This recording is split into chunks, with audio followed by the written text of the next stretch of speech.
Warahmatullahi wabarakatuh. Waalaikumsalam warahmatullahi wabarakatuh. Gimana kabarnya anak-anak? Alhamdulillah luar biasa Allah. Masih semangat belajar kan ini? Masih Apa nggak ada ngantuk, lapar ini?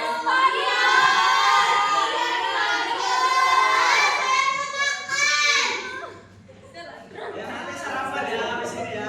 Makasih ya Pak, udah siang. Nanti yang dari waktu dari luar ada. Rotinya 30. Nah, sebelum mulai, siapa ketua kelasnya di sini ya? Zaki apa ini? Oh, Zaki ada. Zaki pimpin doanya ya untuk memulai pelajarannya. Silakan. Baik teman-teman, mari kita berdoa. Tangannya teman-teman, tangannya. Kita akan mau berdoa kepada Allah. Berdoa mulai.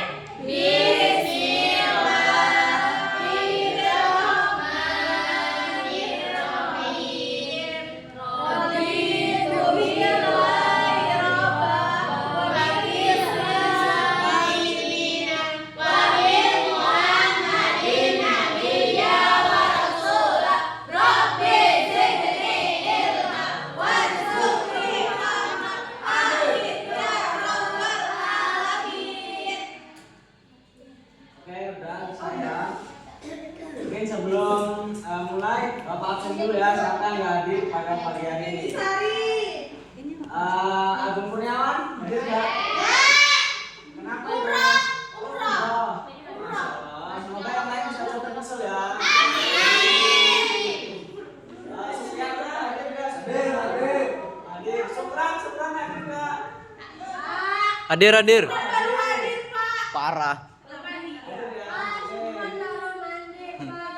Kayaknya nggak lagi deh. Ngawur. Oke, sebelum materi saya, minggu kemarin kalian belajar tentang apa ya? Al-Quran, kitab suci. Oke, ternyata masih ingat ya. Siapa tahu udah ada lupa gitu baru minggu kemarin kan. Nah, jadi materi saya itu tentang berpikir positif dan sabar dalam menghadapi ujian dan cobaan. Ada 4 pokok materi yang utama. Yang pertama itu berpikir positif dan sabar. Ada yang tahu berpikir positif itu seperti apa? Tidak pernah negatif. Iya. Ya benar. Nggak salah. Cuman kalimatnya Berpikir yang lurus. nah, terus Iya. apa? Baik. Ziza gimana? Berpikir positif itu seperti apa? Tidak pernah husnuzon, tidak pernah suuzon. Jadi berpikir positif itu adalah cara pandang atau cara kita berpikir dengan penuh harapan atau optimis gitu kan dalam keadaan situasi yang sulit kayak kegagalan, kesedihan ataupun masalah hidup. Siapa di sini banyak masalah hidup? Ini aku Siapa di sini lagi banyak masalah? Itu apa itu? Apa masalah yang berat kira-kira?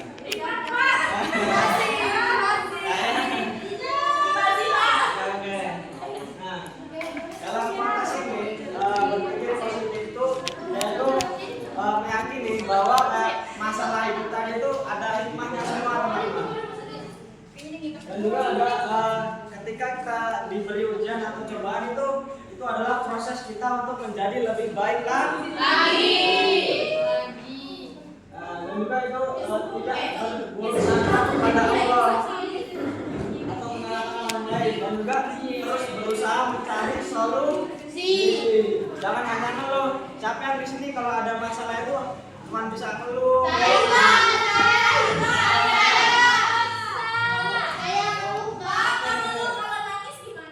Oke, ngeluh itu nggak apa-apa ya. Ngeluh itu sifat manusia. Itu nggak apa-apa. Cuman tidak boleh terlalu berlebih. bapaknya nggak terlihat tadi. Iya loh. Tadi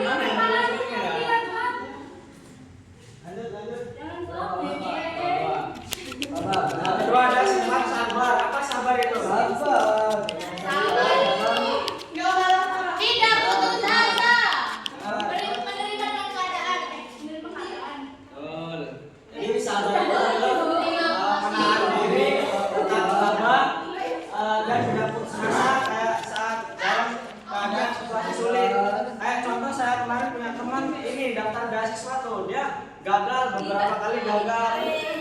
Dia tetap ini tidak putus asa. Nanti teman saya namanya inisial A ya.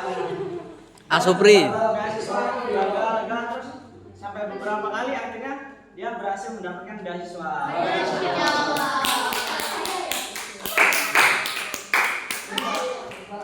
Jadi ketika kita sedang menghadapi ujian dan cobaan itu kita harus mencari solusinya. Siapa yang gibah? Kenapa?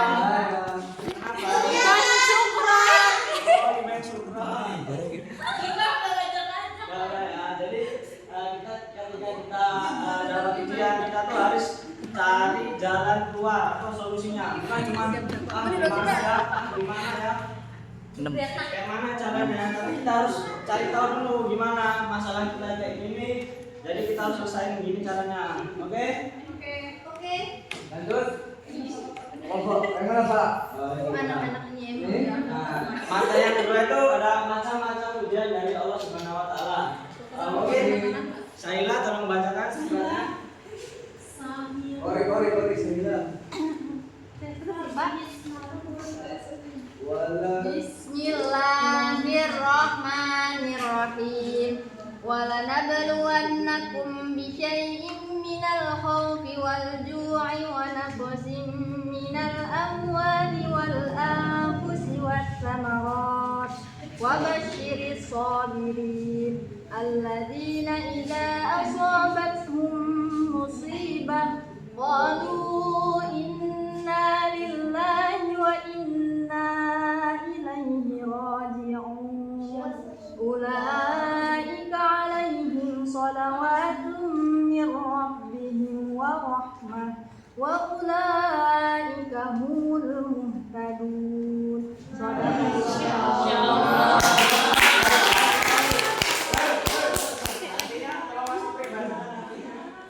Kamu pas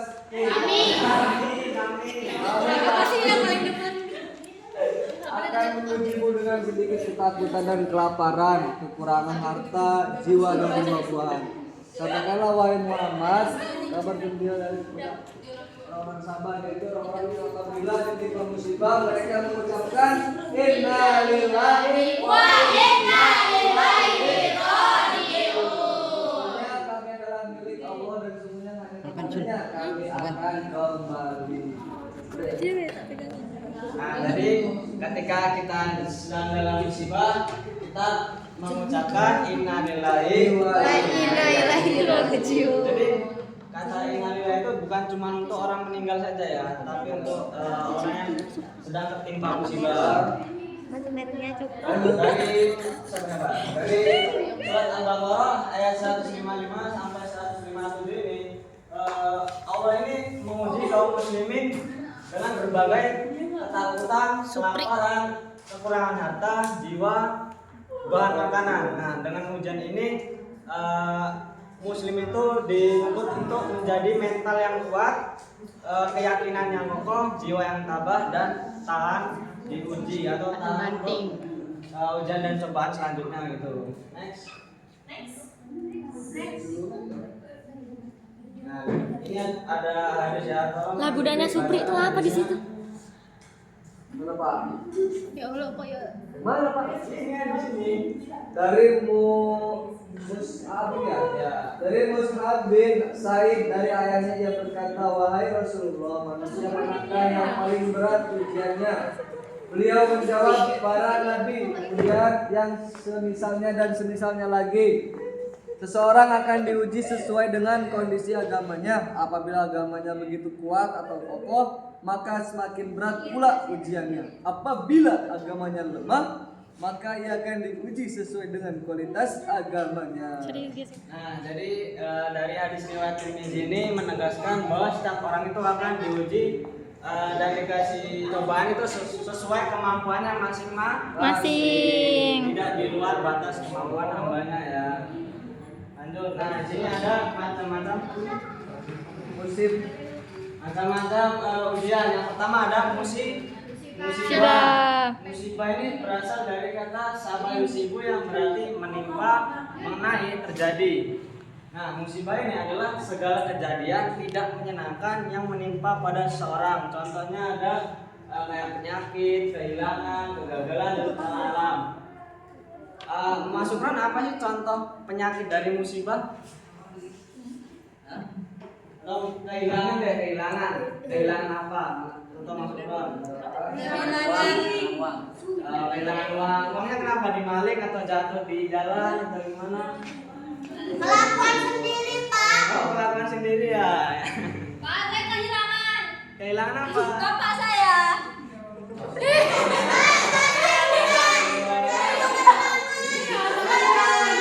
Turut berduka cita ya. Dark banget tuh.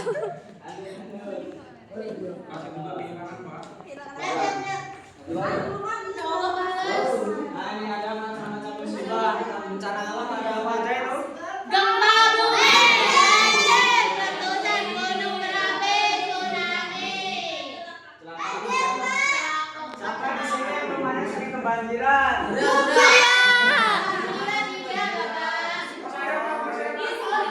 Kenapa rumahnya Surya? Nggak tahu Pak. Tadinya kan nggak kebanjiran gara-gara pemerintah Pak ngamain jalan jadi banjir. Berarti itu gara-gara manusia ya? Iya Pak. Pesan. Nah, yang selanjutnya itu adalah bala. Ada yang tahu nggak bala itu apa? Seorang bala. Ya bisa kayak tolak bala gitu kan. Jadi bala itu berarti menguji atau mencoba ya. Ya, menguji kekuatan. Maksudnya kekuatan itu bukan kekuatan otot ya, tetapi keyakinan atau yang bisa disebut iman seseorang. Nah, bala ini adalah ujian atau cobaan yang Allah berikan kepada manusia, itu baik berupa kenikmatan ataupun kesulitan. Nah, contoh bala dalam kenikmatan tuh yang pertama tuh kayak kita dikasih harta yang melimpah nih. Kita gunakan untuk apa? Bisa untuk Naik haji. naik haji. Terus apa lagi? Bangun masjid. Ya, Bangun masjid. kurban, benar. Terus juga kesehatan. Kita dikasih kesehatan nih untuk apa ini? Beribadah. Ilmu, beribadah, terus apa lagi? Bekerja. Kalau sama temen itu bagus apa enggak? Lanjut. Bala dalam kesulitan yaitu contohnya sakit. Siapa yang di sini pernah sakit? Sakit apa dulu? Apa dulu itu? Sakit Pak. Sakit pilek, demam. Sakit gigi saya, Bapak. Atau kebik, Pak. Nah, itu adalah contoh bala atau ujian yang diberikan kepada Allah ya, kepada kalian dari Allah. Pak, kalau kanker, Apa? kantong kering. Ujian dari Allah. Iya, itu ujian dari Allah nggak sih? Iya kan? Kita dituntut untuk berusaha gitu, mencari uang gitu. Oke, yang ketiga adalah fitnah. Ada yang tahu fitnah apa fitnah? Menuduh. Oh. Nah, jadi fitnah itu berasal dari kata fatana yang bermakna menguji atau menguji kemurnian logam dengan api. Jadi ibaratnya logam ini adalah manusia. Manusia ini diuji imannya, diuji ketakwaannya dengan api. Dengan api ya. Api itu dibagian fitnah. Nah, udah sama aja. Berarti manusia yang memfitnah itu adalah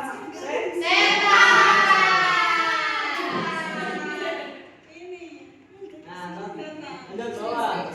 Nah, itu ada contoh fitnah dalam kehidupan sosial ya. Bisa kayak nyebarin berita hoax, kayak nuduh si misalkan Supri ini dituduh mencuri padahal belum tentu. Padahal gimana? Iya apa enggak? Ya, Supri. Kalau buktinya enggak terlalu kuat itu tidak ya. Enggak boleh juga adu domba, misalkan Supra sama si Supri. Terus saya adu domba nih, ngomong ke si Supran, kamu itu kata Supri bodoh loh kamu itu. Nah, itu fitnah. Tidak boleh. Itu jadi fitnah ya. Jadwal ada hibah atau manggunji. Manggunji.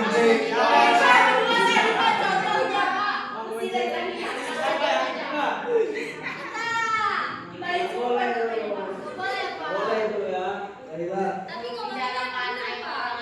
Kalau di depannya Pak.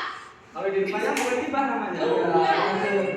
Roasting. Nah, Kalau kita tadi syukurannya dari sini. Ya. Kita ngomongin. itu kan di belakang. Itu kan di belakang. Masih ada di belakang gitu. Ya, lalu yang kedua fitnah dalam politik dan kepemimpinan. Contoh kayak misalkan Mas Supri nyalek. Terus Mas Supran juga nyalek. Nah, Mas Supran ini iri sama Mas Supri. Terus 16. Mas Supran nuduh bahwa 16. si Supri ini tukang korupsi. Waduh. Waduh. Berat kan itu? Aduh, fakta itu. Jangan. Jahat ya itu ya, itu fitnah. Boleh. Nggak boleh ya. Ya, Pri, nggak boleh, Pri. Nah, itu iya, langsung aja sampai di sini kan. Ngapain di sini? Dulu kan. Next nomor 3. Menghasut Nah, rakyat. fitnah dalam dunia digital atau media sosial. Waduh. Ya nggak asing lagi lah kita Iya. generasi Z ini dengan media sosial. Contohnya kayak informasi palsu, hoax, memotong video, ngeklip video atau foto gitu untuk menjatuhkan nama baik seseorang. Kayak masuk kurang nih post foto terus Fuckman. ya di klip lah atau dipotong terus Bisa masuk. Sama nambah video lain. nah itu untuk tujuannya menjatuhkan nama baik Mas Ibron. Lalu ini gimana anak-anak ini? Hukum, Pak, hukum, Pak. Hukum, Pak, hukum. Dihukum.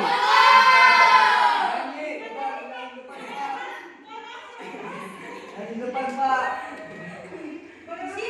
Boleh. Tapi gimana kesepakatan nih?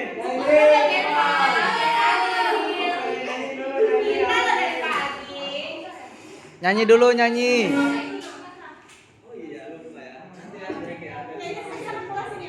Yaudah, silakan duduk. Nanti jangan diulangi ya.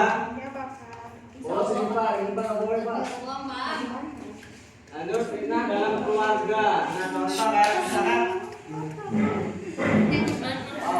Mas Supran nih udah menikah sama istrinya. Terus nah, istrinya nggak tahu siapa ya, jodohnya nanti ya. Terus si Supri ini Mas Supri ini bisik-bisikin Mas Supran istrinya selingkuh gitu. Selingkuh dengan Mas Surya gitu. Wah, itu nggak boleh itu ya. Itu saya Tuh, dapat. itu. Lanjut ini itu, Pak. Kelima ada fitnah dalam agama. Pasti teman-teman tahu seriesnya film Malaysia yang kemarin. Nah, itu kan fitnah dalam agama kan. Siapa yang mau jadi istrinya Malin?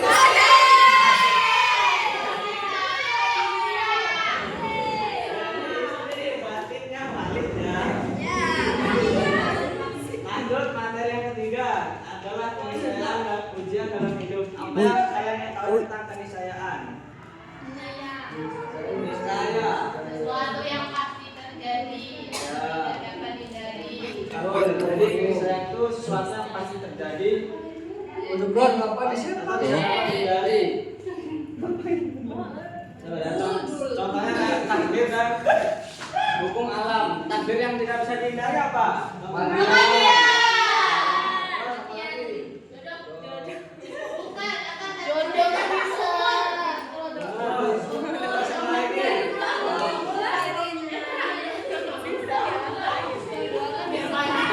Terus contoh takdir yang bisa dirubah? Jodoh bisa nggak? Jodoh bisa. Bisa jodoh. Bisa jodoh.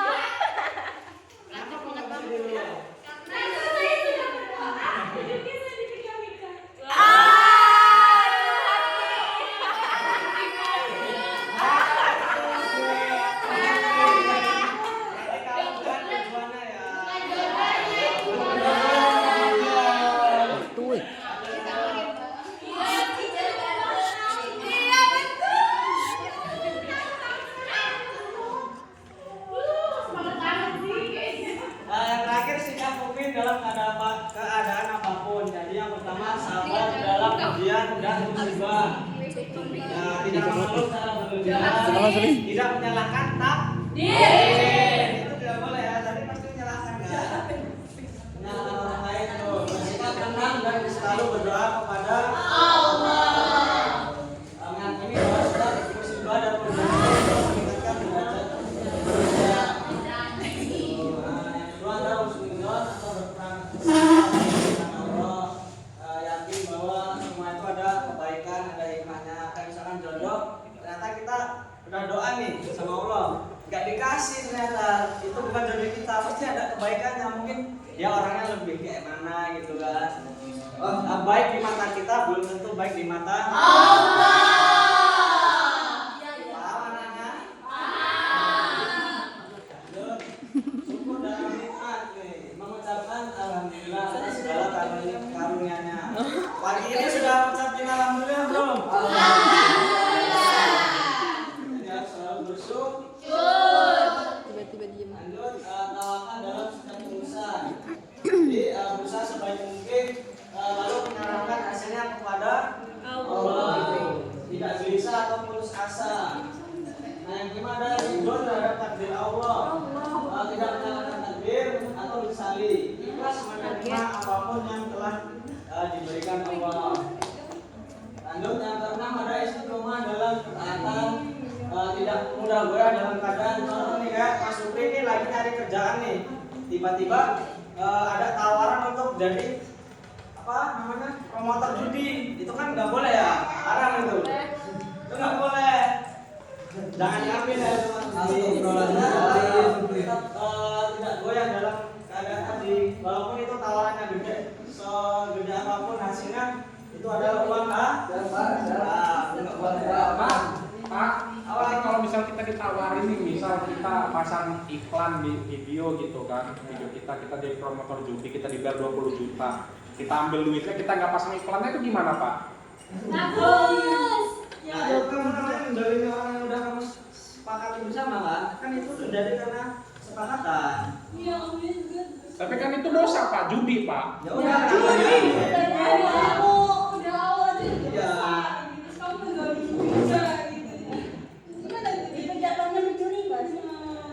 Tapi kalau misalkan nih kita main di tempat dia, kita habis sekian, terus kita niatnya untuk mengembalikan uang kita, gimana Pak? Gimana? Misal nih Bapak nih main nih, misal Bapak main nih habis 15 juta, terus Bapak seorang influencer kan, tempat yang Bapak biasa main itu menawarkan Bapak untuk jadi promotor judol gitu misalkan, terus dia bayar sekian, nah itu melebihi dari yang Bapak habiskan di tempat itu. Terus Bapak niatnya untuk ini aja Pak, untuk mengembalikan uang Bapak aja gitu, gimana? Balik modal ya? Iya gitu, gimana? Ya, yang pertama tujuan kamu main itu apa? Hah? Tujuannya? Have fun. Dapat duit. Hebat. Main itu tuh hebat. Iya. Astagfirullah. Karena udah banyak pahalanya. Jadi dia Itu kan Bapak yang main. Kemana saya? Kenapa nggak main? Ya berarti ada yang main. Ya berarti dari niat kamu sendiri, karena kalau untuk apa namanya banyak kebutuhan lain itu nggak boleh ya. Apalagi cuma Evan itu kayak kurang kerjaan nggak sih? Evan doang untuk ngabisin uang.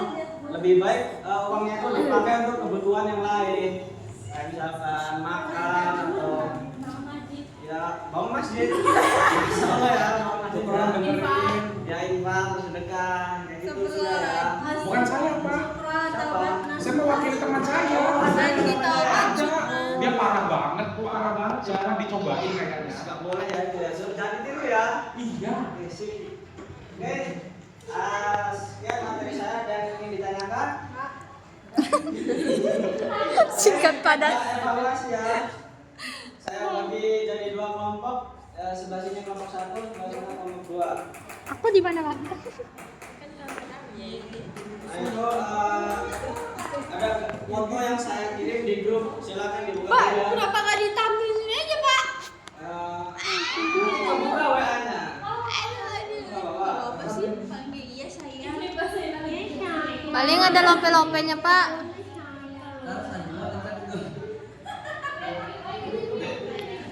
Ini saya apa lagi cecet kebanjiran. Lucu. Emang ada tuh kayak gitu. Legi loh. Oke, kelompok 1 gambar yang ini ya, gambar yang kecelakaan. Kelompok 2 gambar yang banjir. Saya kasih waktu 1 menit untuk menjelaskan apa sikap seorang mukmin dalam menghadapi situasi tersebut dan hikmahnya. Paham? Di grup ya guys. Ini fotonya. Ini dulu nggak ada sinyal gambar-gambar. Nah. Ini ya. Nih, gambarnya. Nggak kelihatan sih. Wow, guys. Nah, kelompok 1 gambar motor ini ya, kecelakaan ya. Bentar. Motornya Juni rusakin motor orang, Pak. Kelompok 1 yang bagian Pak, tengah. ini kemarin rusakin motor orang. Dia kabur. Ini namanya bencana, Pak. Ya orang saya pendiam aja, saya ngeliat saya menabrak Pak, kasus besar ini. Soalnya bagaimana sih sikap kita sebagai seorang mukmin dalam menghadapi situasi tersebut. Dan Saya, apa Pak. Sabar. yang bisa diambil. Dua kelompok ya. Saya Pak, kelompok sini saya dulu Pak. Nah, kelompok 1 ini. Coba. Saya dulu, saya setengah nanti bilangin sama Ulfa. Di. Nah, Kan ini bagian motor rusak. Pak, itu Kenapa kok tuh? itu platnya nggak ditutup Pak? Bagian banjir dulu ya? Oke. ini. Aku yang mana? Motor. Ya udah yang motor. Ini kan motornya rusak ya.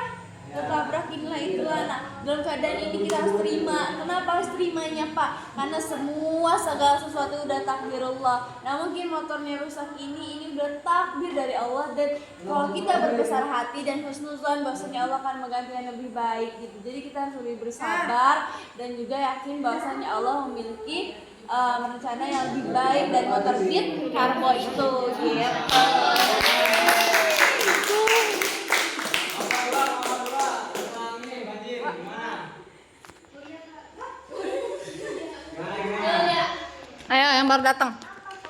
Bagaimana sih sikap seorang mukmin dalam situasi tersebut? Apa itu? Sabar.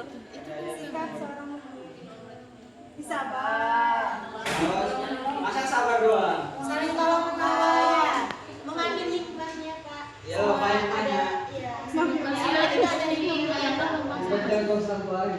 Hikmahnya apa? Dari alam ini. Gak boleh bohong sama orang. Menjadikan itu sebuah pelajaran agar lebih baik lagi. Terus apa lagi? Ada siapa ini? Sepertinya udah ya Pak. Adanya digendong. Pak adanya. Ini siapa? Silau banget sih itu. Ini satu-satu ya.